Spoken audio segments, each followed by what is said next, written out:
Abramos nuestras Biblias en Mateo capítulo 17, versos 14 al 18. El mensaje de esta mañana es a los pies del monte, el Cristo que desciende a nuestro caos. ¿Sí? Basado en Mateo capítulo 17, versos 14 y 18. Tengo yo la Nueva Traducción Viviente y habla sobre cómo Jesús sana a un muchacho endemoniado, ¿no? El verso 14 dice, al pie del monte les esperaba una gran multitud. Un hombre vino y se arrodilló delante de Jesús y le dijo, Señor, ten misericordia de mi hijo.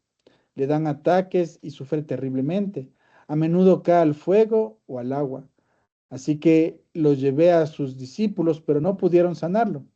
Jesús dijo, gente corrupta y sin fe, ¿hasta cuándo tendré que estar con ustedes? ¿Hasta cuándo tendré que soportarlos?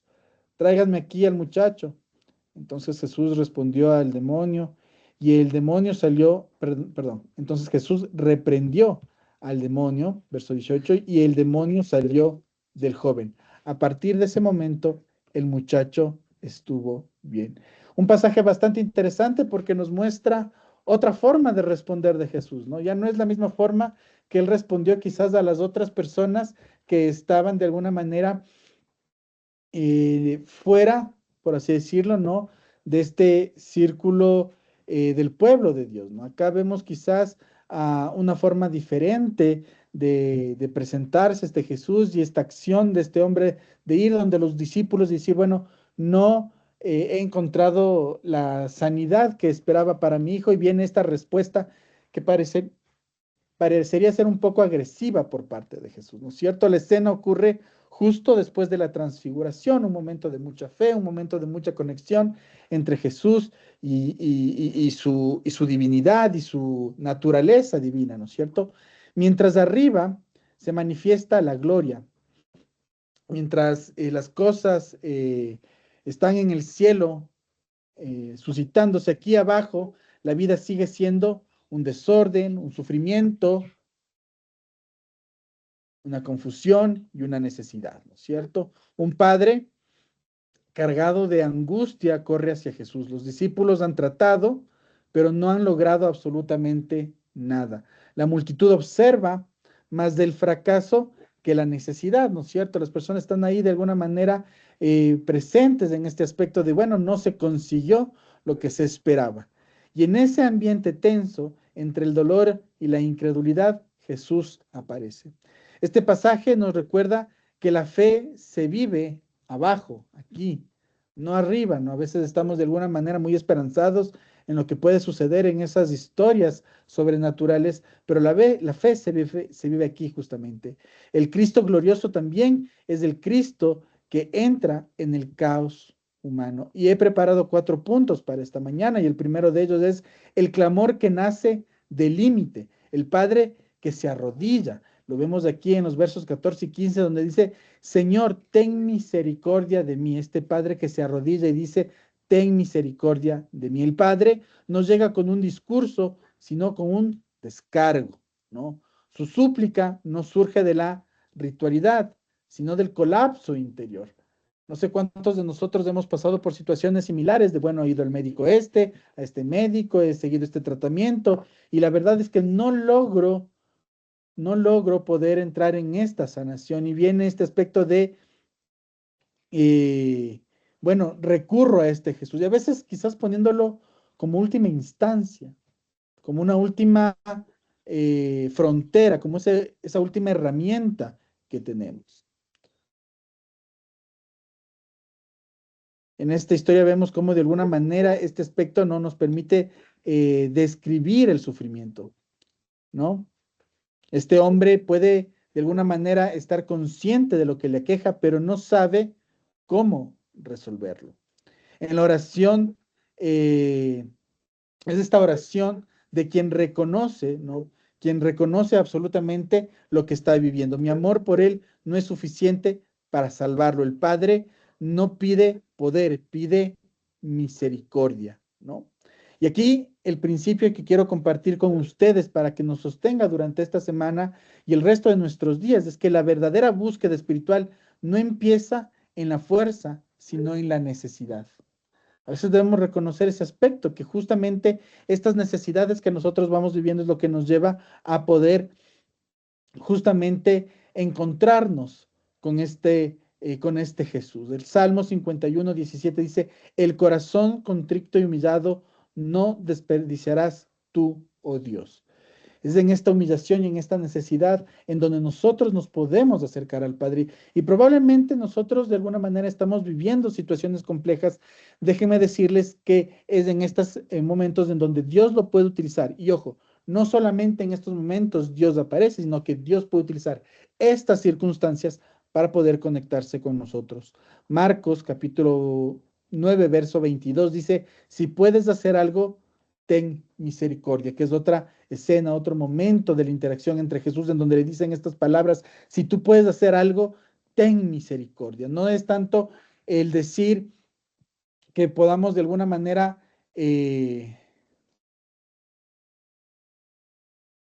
no es solamente el decir que Él haga el milagro, sino que más allá de ese milagro, que Él pueda manifestar su misericordia. Así que hay dolores que nos arrodillan, pero la pregunta que quiero lanzarles en esta mañana es, ¿a quién estamos llevando nuestro límite? ¿A nosotros mismos o a Cristo? Y esto me permite abrir el segundo punto que quiero compartir con ustedes, el vacío de la autosuficiencia. Los discípulos que intentan sin conexión, ¿no es cierto? El verso 16 nos recuerda este aspecto, pero no pudieron sanarle, nos dice con respecto a los discípulos. De estas personas que han visto los milagros, que han escuchado sus mensajes, que están ahí en primera línea observando este Jesús, el texto dice que ellos no pudieron hacer nada. Esto golpea el orgullo espiritual muchas veces, ¿no? No sé cuántos de ustedes quizás orando, de repente se topan con esta situación, ¿no? De no recibir la, la respuesta a nuestras oraciones, no recibir el milagro y nos quedamos con esto de ¿qué será lo que estoy haciendo mal? Que quizás estoy en pecado, quizás no estoy orando bien y eso golpea nuestro orgullo espiritual. Las personas que han estado cerca de Jesús, ¿no? Es interesante, estos discípulos que lastimosamente en ese momento no pueden ejecutar esta acción de sanidad de la persona que está en esta situación de dolencia. Y esto quizás no porque les falte experiencia, sino porque están operando desconectados de justamente la dependencia a Dios. Ellos no tenían carencia de conocimiento, sabían muy bien lo que Jesús podía hacer y Él ya les había dicho lo que podían ellos también conseguir. Pero probablemente no lo hicieron porque justamente se encontraban desconectados. Y aquí quizás nosotros reflexionar frente a lo que estamos solicitando. ¿Se está cumpliendo? Porque carecemos de conocimiento o porque literalmente estamos desconectados. La fe se seca cuando se vuelve técnica, ¿no? Es que necesitamos cumplir esto y esto para que ocurra aquello. Y lo cierto es que no podemos nosotros limitar el poder de Dios a los procesos que a veces como humanos nos vamos inventando. El ministerio pierde poder cuando se hace desde la costumbre y no desde la comunión. No sé cuántos de alguna manera han llegado a este punto de, bueno, voy los domingos, me reúno los domingos, pero no siento que me llene, claro, porque quizás estamos operando desde la costumbre y no desde este deseo de comunicarme con Él. Es que le estoy orando y todos los días yo le he orado a las 10, ya no siento que Dios me esté hablando. Y es porque quizás estamos acostumbrados a hacerlo así y posiblemente necesitamos cambiar nuestra rutina, cambiar hacia aspectos que por favor puedan de alguna manera darnos este nuevo aire, este nuevo respiro en nuestra relación con Dios. ¿Sí? Así que aquí quiero regalarles de este otro pilar. El fracaso espiritual no siempre revela falta de intención, sino falta de dependencia. ¿Sí? Juan capítulo 15, verso 5 dice, separados de mí, nada podéis hacer. Y no solamente desde lo sobrenatural, sino también desde esos aspectos propios de la vida, ¿no? El poder emprender un negocio, el poder quizás tener más paciencia, mejorar el vínculo con nuestra familia, con nuestra pareja. Es claro lo que nos dice el apóstol aquí. Separados de Dios no podemos hacer absolutamente nada. Pablo en la segunda carta a los Corintios, capítulo 3, verso 5, nos recuerda que nuestra competencia proviene de Dios. Él es el motor de nuestro ministerio, Él es el motor de nuestro propósito de vida. Así que, ¿en qué áreas hemos estado intentando sin escuchar, sin orar, sin permanecer? A veces no falta método, sino presencia, la presencia de Dios en nuestras vidas. Y con esto quiero, por favor, dar inicio al punto 3, que nos dice, la voz que despierta la fe adormecida, la exhortación de Jesús. En el verso 17 vemos esta palabra muy fuerte, ¿no? Oh generación incrédula, dice la Reina Valera. Jesús no descarga frustración, señala una desconexión general. Su dolor no es por la petición del Padre, sino por la incredulidad colectiva. Recordemos que en las otras, en las otras manifestaciones de los milagros de Jesús que hemos estado estudiando, Él alaba la fe de las personas. No he visto una fe más grande que esta, pero de repente aquí nos presenta otro aspecto y nos dice generación de incrédulos. Y vuelvo, repito, su dolor no es por la petición del Padre de ninguna manera, sino por la incredulidad colectiva. Él habla de que los apóstoles no pudieron. Y no sé cuántos habrán intentado, no sé si los 12 incluso habrán intentado, porque la Biblia no nos da ese dato, pero sí nos dice que por lo menos cuando dice los apóstoles, más de uno intentó y no lo consiguió. Les recuerda entonces Jesús que no es la habilidad de ellos, sino la confianza en Él lo que libera.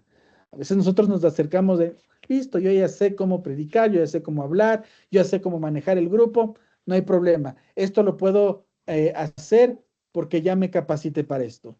Y claro, podemos tener una linda reunión, es más, podemos tener justamente en este preciso momento una de las mejores experiencias, a pesar de que estamos personas en diferentes partes de la ciudad, en diferentes partes del mundo, y probablemente nos vaya bien porque tenemos la experiencia, pero no se trata del conocimiento como tal, sino de nuestra conexión con Dios. Así que vuelvo, repito, Él nos recuerda que no es la habilidad lo que nos permite conseguir las cosas, sino el poder confiar en Él, el poder estar conectados. Así que esta exhortación no rechaza, sino que realinea. Repito, esta exhortación que hace Jesús no es una muestra de rechazo, sino de realinearnos hacia lo que es Él. Y aquí quiero igual compartirles otro pilar, otro principio. Cristo confronta la incredulidad no para exponernos hacia la vergüenza, sino para restaurar nuestra confianza. ¿Sí? Hebreos capítulo 11, verso 6 dice, sin fe es imposible agradar a Dios. Y Santiago escribe en el capítulo 1, verso 6, el que duda es semejante a las ondas del mar, ¿sí? Que van y vienen, que no son fijas, que no son constantes, sino que así con la fuerza con la que llegan, quizás quienes hemos tenido la oportunidad de ir al mar, cuando la ola va retrocediendo, parece ser que hasta se desvanece sin esa misma fuerza, sin ese mismo impacto. Así que, ¿dónde se ha diluido nuestra fe? ¿En dónde nuestra fe se está diluyendo? ¿Cuántas veces hemos normalizado la incredulidad como si fuera prudencia? Yo hace tiempo les contaba una anécdota cuando asistí a una congregación y en una noche de oración llegó un pastor, ¿no?, orando por sanidad. Yo venía de una congregación muy tradicional, muy ortodoxa, en donde quizás esas expresiones de fe no eran las más correctas. Y frente a esta primera experiencia, claro, yo tenía una incredulidad muy fuerte, pero pensábamos y nos habían acostumbrado que esa incredulidad era el ser prudentes, porque hay que tener mucho cuidado, y sí es verdad. No hay que dejarnos quizás manejar por estas expresiones muy emocionales de botarnos del suelo, de mover las manos.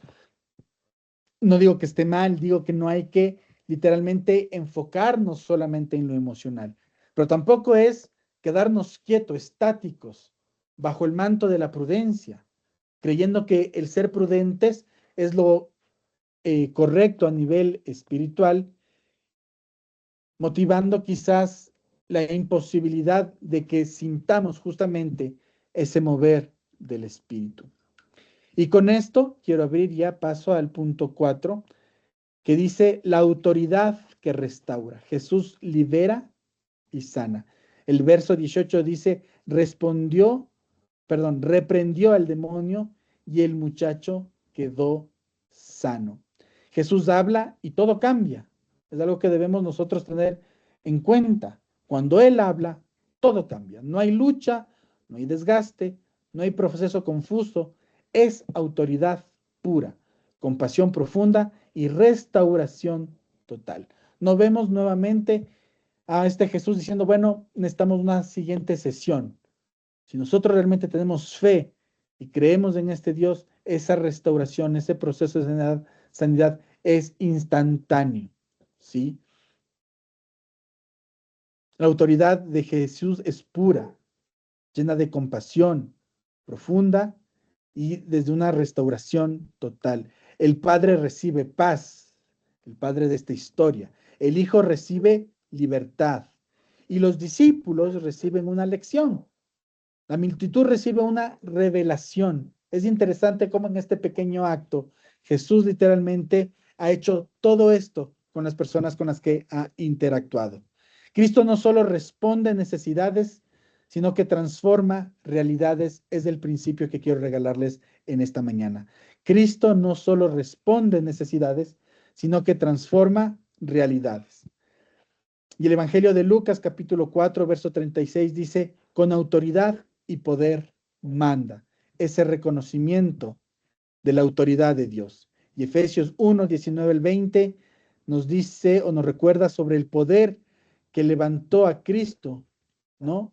Es ese mismo poder que sigue actuando en nosotros. Así que, ¿qué áreas de nuestra vida requieren que Cristo hable con autoridad? Estamos listos para rendirle aquello que hemos tratado de resolver solos. Así que la conclusión para terminar esta mañana es que Cristo, el Cristo que desciende al valle, es un Cristo que nos ama. Este pasaje nos muestra a un Dios que no se queda en el monte de la gloria, baja al valle, al conflicto, al dolor, a la impotencia. Y allí donde la fe está débil y la vida está rota, Él restaura. No es un Cristo distante, sino presente. No es un Cristo teórico, sino encarnado. No es un Cristo que observa, sino que interviene. Así que hay un hijo, entre comillas, una situación, una memoria, una carga que necesitas traer a sus pies. Hay algo que tu vida, hay algo en tu vida que requiere menos esfuerzo propio y más dependencia. Él sigue descendiendo a nuestro valle para interactuar con nosotros. Padre, gracias te doy por esta mañana. Guárdanos, cuídanos, protégenos. Y aquello en lo que quizás nuestra mente, nuestras fortalezas no pueden actuar, actúa tú, Señor. Gracias por este tiempo. Gracias porque tú nos permites sentir tu presencia a través de tu palabra y poder reflexionar frente a qué estamos haciendo a nivel de salud física, espiritual, emocional, cómo estamos conduciéndonos. Muéstrate, manifiéstate y transforma. Gracias. En tu santo nombre oramos. Amén y amén.